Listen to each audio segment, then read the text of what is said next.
Greetings.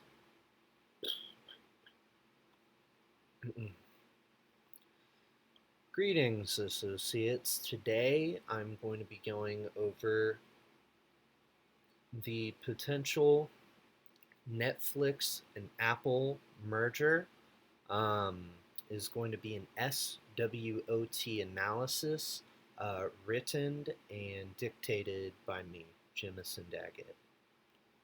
An introduction, what I'm going to be going over in terms of the two separate businesses is their internal and external structures and two the two things that outline those. On the internal side, we have the strengths and weaknesses that make up each separate company. And on the external side, we have opportunities and threats. I'm going to be going through a list of each of those for each company, along with breaking down some of the basics of each company and what their revenue looks like. So first company is going to be Netflix. They have a revenue of $8.19 billion. Their net income as of November of last year is 1.49 billion.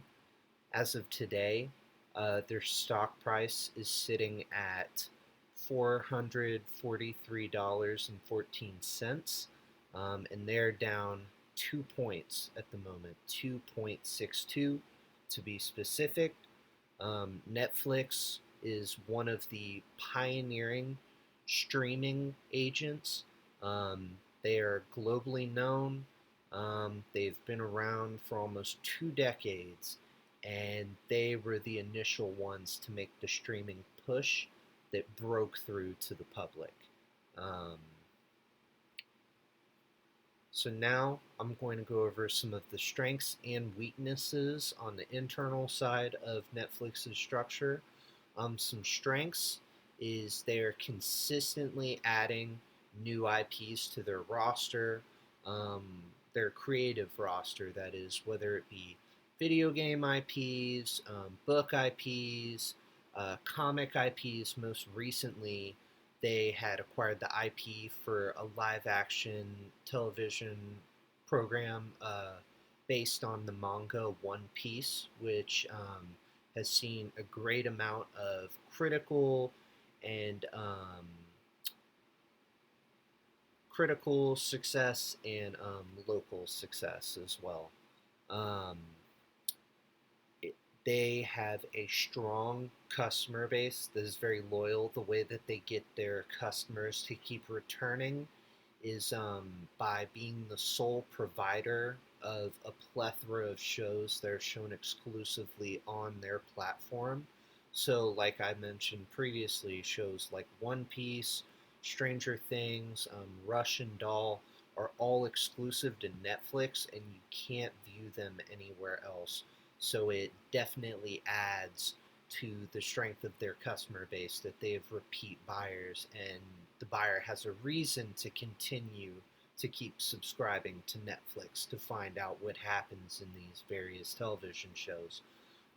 They have a wide variety of ways to watch and content available. Um, they not only provide Netflix exclusive content, they provide content through licensing deals they make with companies. They show a plethora of movies, television shows, and basically hold the rights for those shows and can choose to extend them, but typically they rotate. They have a constant rotation of movies, television shows coming in and out, which kind of keeps it fresh for the consumer. Some weaknesses that they have on the internal side. Um, they have had several projects that they have sunk hundreds of millions of dollars into that have not performed well at all, critically, commercially. They have been bombs.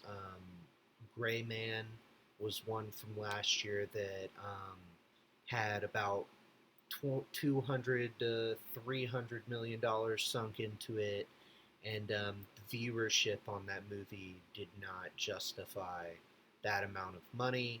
Um, they lost a significant amount of money in the endeavor, and they've been known to do that where they make these overly bloated productions with big movie star names that don't perform well on the critical or consumer level, and it's just been bleeding them dry to a degree that could definitely become a problem in the future. They've also been notorious for canceling shows too quickly.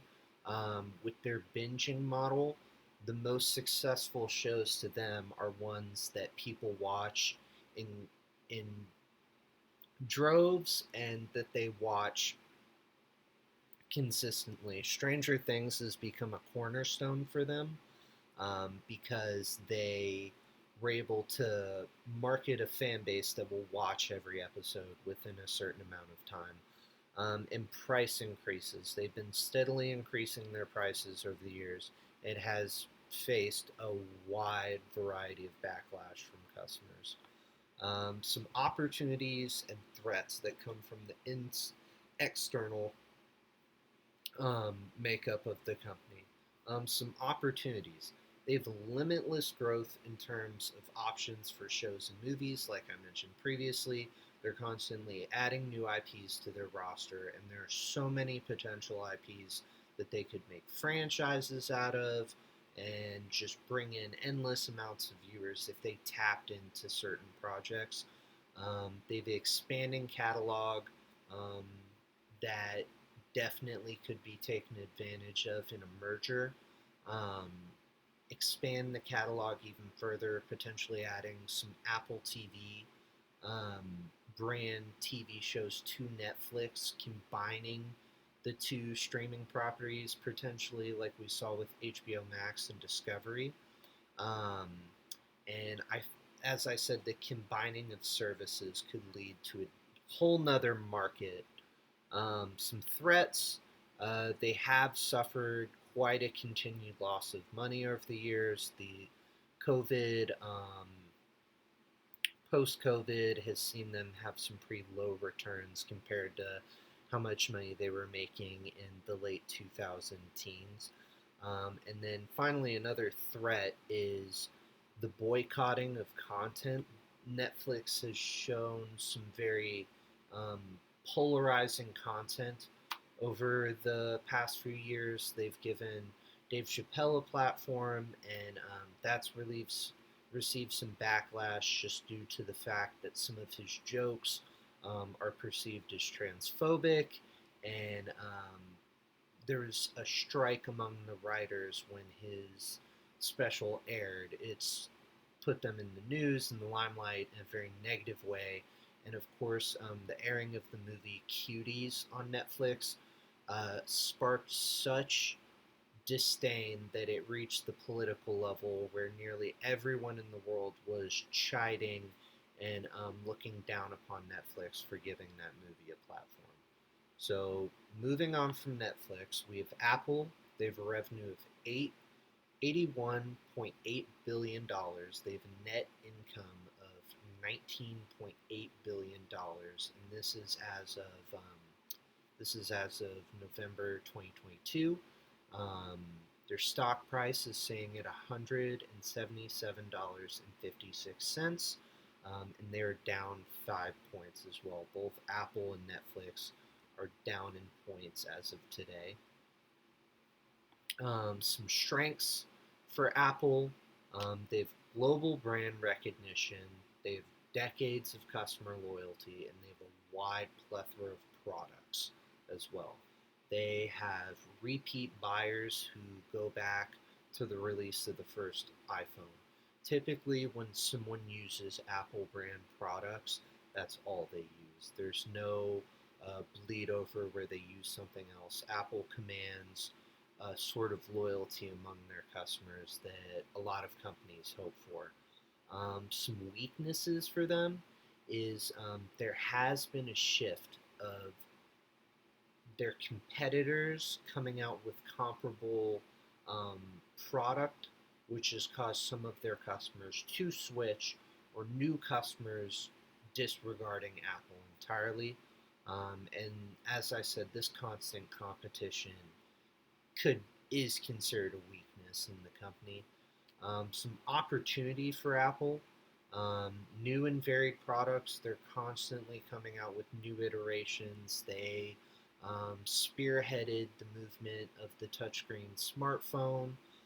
They've been on the forefront of so many things that a merger could just bring forth another invention that could potentially center around watching Netflix or streaming Netflix and Apple. And there's limitless potential within these new products. As we see, they have computers, they have headphones, they have phones, they have VR sets, they have glasses. They're just constantly coming up with new things to further the Apple brand. Um, some threats is allegations of unethical production for some of their products. Um, some of these allegations do have proof not enough to sink the company, but in the future, if these practices were to continue, this could be something that could sink both companies. And then the tanking of the new Apple VR glasses, that could be seen as something that could sink the company. And Apple Music struggling to compete with Spotify is another threat. Merger potential, I think if these two companies came together in a merger situation, it would be extremely beneficial. They both would, I would imagine their negative points would immediately turn positive with the announcement of this merger, and going over the analysis of two companies really shows that they could play into each other's strengths and help stave off their weaknesses. But that's all I've got.